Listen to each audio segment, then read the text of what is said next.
All right, get ready to make a stand for the old anvil here.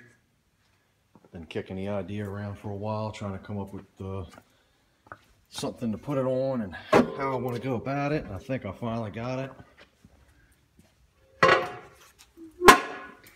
Got that little stand right there that my son brought home from work, and we're going to utilize that guy.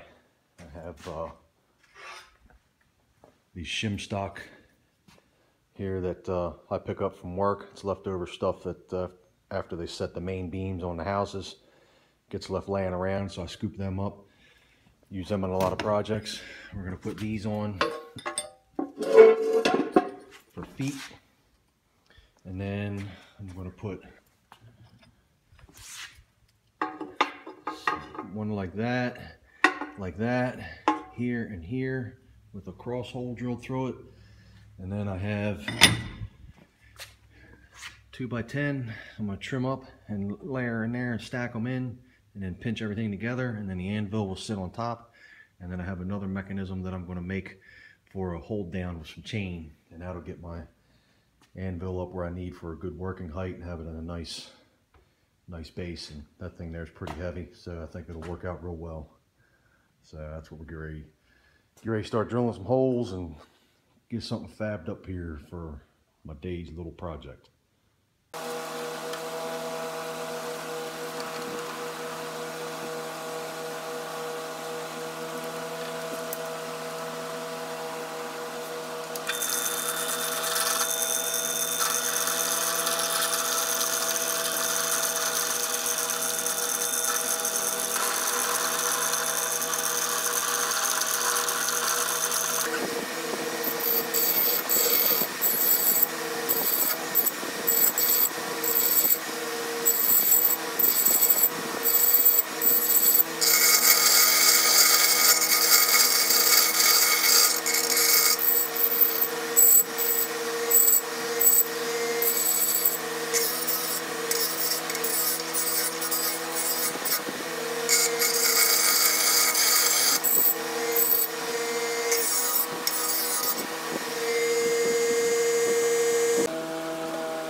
Well, there she is. Let's see, start to finish here. There's my fasteners for the block to the base. I just drilled the hole. My bit wasn't long enough, so I had to drill from this side and this side, and they were close enough. I just had to tap her on through it, made it. They were connected, so that worked out well. I was pleased. I thought for sure they'd be going from two different sides. I'd be off, but she went on through. I had to use all thread because it's almost a little over 11 inches across there, and I welded the nuts on this side, and then cracked her down. Like I say, it was a 12-inch piece of all thread, ½ inch. So, and that's just enough. I didn't have to cut anything off. So that's got the bottom cinched down. You can tell from the video I had the top clamped, and I wrapped that band around there, and that holds everything together. Drilled holes, used 5/16 lag screws, and then let's keep working up here. Welded a chain link down there. Chain comes over the base, down the other side. There's my hook there. Got the two pieces of chain and got her snug down.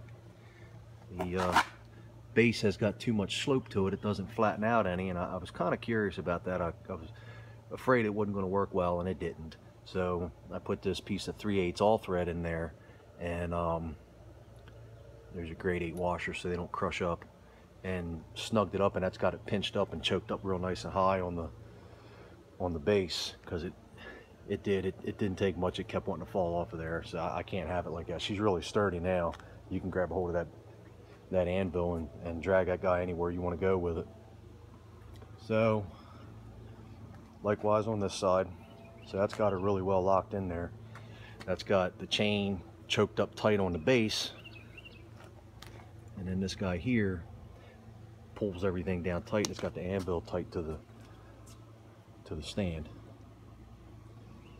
And then I took, the top had been welded. You can see a line down here. Can't really see it there, but it was on both sides. The top had been welded, I guess, worn down or beat off, chipped off, whatever. So it was real kind of hanging, boogered up there, and I just smoothed that off, got it nice and square. There was weld splatter all over the top from I guess being a clamping device through the years and people welding. Probably my grandfather, this was my grandfather's anvil, and he very likely got it from his farm and his family from his father. Don't know, but she's got a lot of scars. So like I say, I cleaned the edges up and just got all the weld splatter and just kind of cleaned her up a little bit, all the boogers. Likewise on the horn, had a lot of boogers on it. The horn was all smashed up and mushroom there. I just cleaned the mushroom off, and then I used a flap disc and polished her up a little bit. Got the edges kind of rounded off, and so shaped that all up. And the base, if you remember, I put 1/4 inch my shim stock on there. Well, when I did my measuring and everything, you set your anvil height. You're supposed to stand kind of upright and make a fist and measure from the ground to the knuckles of your fist, and that's where you want the what's this? I get my table and face mixed up. Face of the anvil. That's where you want your height set.